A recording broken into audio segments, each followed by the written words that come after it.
Good morning, my brothers and sisters.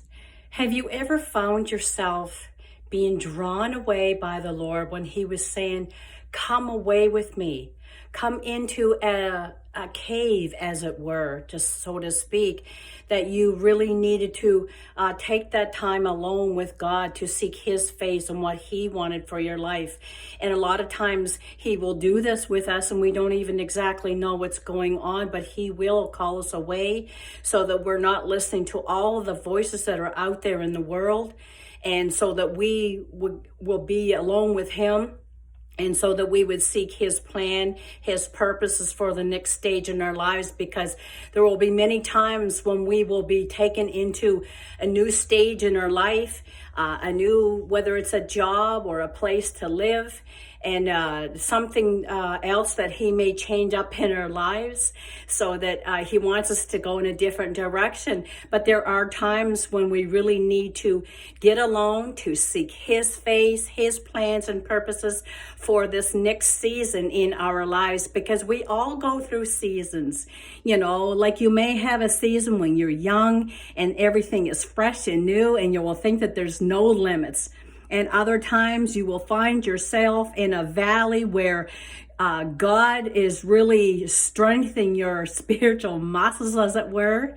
And there are times when you will be alone in prayer. And when you will go into this intercessory prayer time, like whether you're a watchman on the wall and you're praying for countries, your churches, your families, and there is a long list of that, God will a lot of times allow you to feel. Like sometimes this can be very heavy. He will allow you to feel the heaviness in other people, whether it's governments, your province, your country, your families, like I was saying, and it's very heavy. And sometimes we feel like in our bodies that we will crumble under that load. But as we cry out to God, because we need to bring everything to God, and okay, God, would you have me say about this situation that's going on in my family, in the world? And as we cry out, and sometimes this can be very, very messy, like a lot of times we will even scream out to God for His intervention into these things that happen in life. And as we cry out to Him and as we empty everything out, just pray it through so that we're totally and completely empty of whatever we have lifted up to God. He will intervene.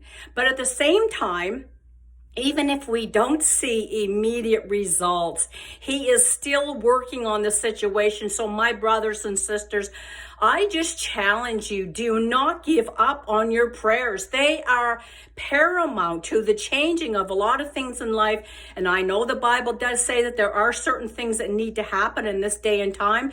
But as we take that time away from the media, a lot of times, whether it's Facebook or Instagram, or even listening to family and friends, sometimes we really need to take that time alone with God and really focus on Him, and He will open our eyes to so many things that we would never have imagined.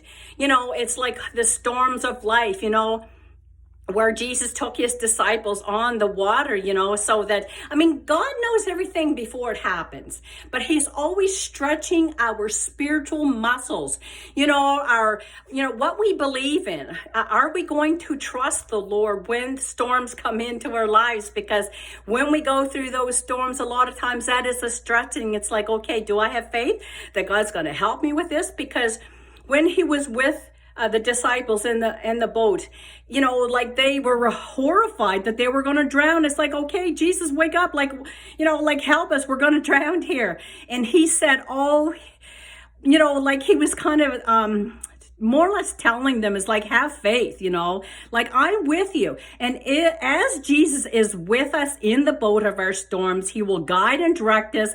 He will help us to know it's like, okay, the storm that you're going through sometimes can be the storm of your mind, can be a storm in your emotions. Maybe we're focusing on certain things a little too much. We need to take that time alone with the Lord Jesus. And as we do, we will be refueled, refilled with his plans and purposes, but most of all, I think peace. We will be full of peace. And if you're in ministry, this will give you the fuel that you can actually share with other people to encourage them again as we seek his face first. So I just encourage every one of you today that take that time alone with the Lord and he will meet you where you're at. God bless.